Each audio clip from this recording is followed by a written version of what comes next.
ए रानी, हम तोरा से बहुत मोहब्बत कइला हो।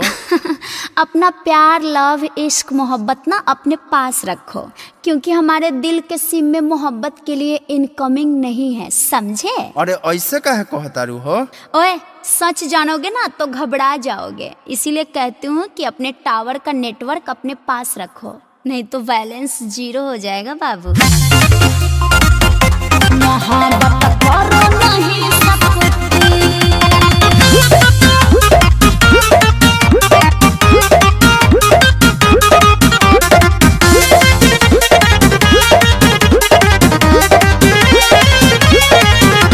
कितना जोर लगा लो, छुरी गर्दन पे चला लो, छुरी गर्दन पे।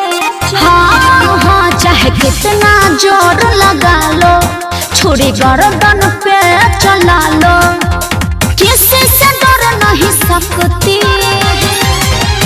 मेरा बाप खतरनाक, मोहब्बत कर नहीं सकती। मेरा बाप खतरनाक, मोहब्बत कर नहीं सकती।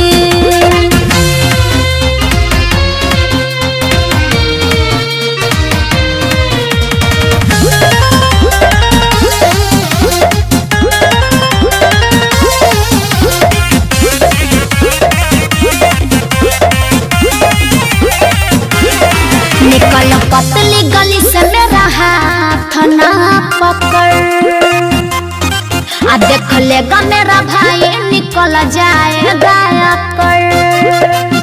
क्या समझा? निकल पतली गली से मेरा हाथ न पकड़, देख लेगा मेरा भाई निकल जाएगा कर। मेरा छोड़ो तुम दुपट्टा चल जाएगा पट्टा, मेरा छोड़ो तुम दुपट्टा चल जाएगा पट्टा, नहीं तेरे पे मैं मर सकती। मेरा बाप खतरनाक, मोहब्बत कर नहीं सकती। मेरा बाप खतरनाक, मोहब्बत कर नहीं सकती।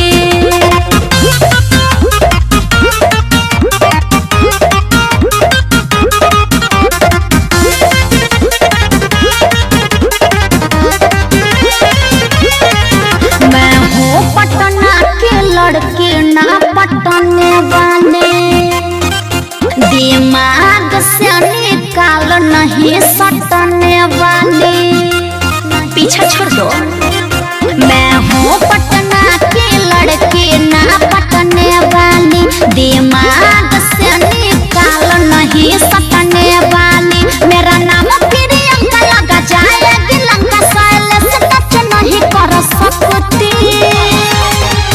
मेरा बाप खतरनाक, मोहब्बत कर